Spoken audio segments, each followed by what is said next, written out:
war came from. It did not come from Bashar al-Assad. It came from Washington. There was a decision, actually, that came from Jerusalem. This has been a desire of the Israeli government that stretches back more than make the Middle East in Israel's image, overthrow every United States of America in Syria. And how do you see the game played right now by Trump administration? Yeah, thank you very much. I think it's important for us to understand where this entire al-Assad, it came from Washington. There was a decision in 2011 to overthrow more than 25 years.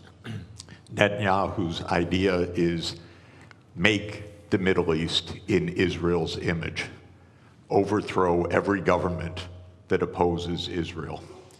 He's had a friend in that, and that is the CIA and the United States government, Assad's repression.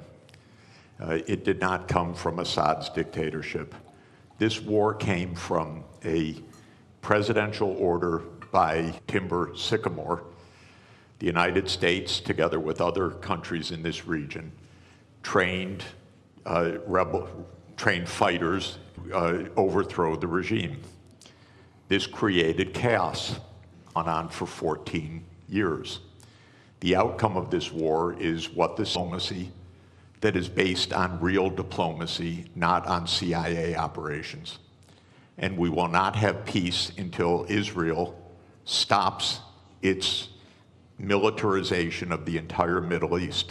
That the goal was 7 wars in 5 years. The only war that hasn't taken place yet, to Netanyahu's great consternation, is the US war to this very day. So the Syrian war is part of a regional tragedy. We have tragedy in Gaza, the West Bank, Lebanon, Syria, Iraq, of the United States government, and its ally Israel. Wars of choice. They were all wars that came from the idea of which regimes operate in which countries. We'll never have peace in this if this region is determining its own future, not outside powers. And Israel could never do these wars. Carry backup, it provides the naval support, it provides the intelligence operations, it provides the munitions. Israel couldn't fight for 1 day without the United States backing. Israel could not be committing a genocide in Gaza without the United States' full operational empire. And this is going on until today. We have a because the United States is providing the means for this. So this is what's happening in Syria. Is the US on the fence? Hardly. It's the major actor. I know, by the way, I know firsthand that in 2012, UN Secretary General Kofi Annan, as special envoy to reach a peace in Syria. I loved Kofi Annan. I love Ban Ki-moon. Arranged a peace in Syria. You know why it didn't happen? Maybe there'll be a process. Maybe there'll be elections agreed. Maybe there'll be a 2-year process, a 3-year process. The United States said no. Assad must go the first day of any agreement or we block it. And so Kofi Annan stepped down from his position after having negotiated a peace arrangement.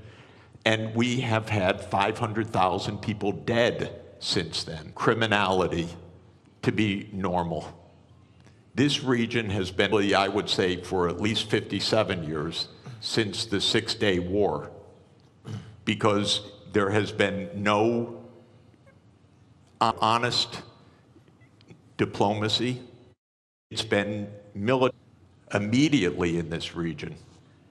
All that is required, in my mind, as the 194th UN member state, because on that US policy, and it says no, it wants greater Israel, it wants Jerusalem, it wants Israel and Gaza, and until that stops, the major protagonist of this whole war, and has been for the last 14 years.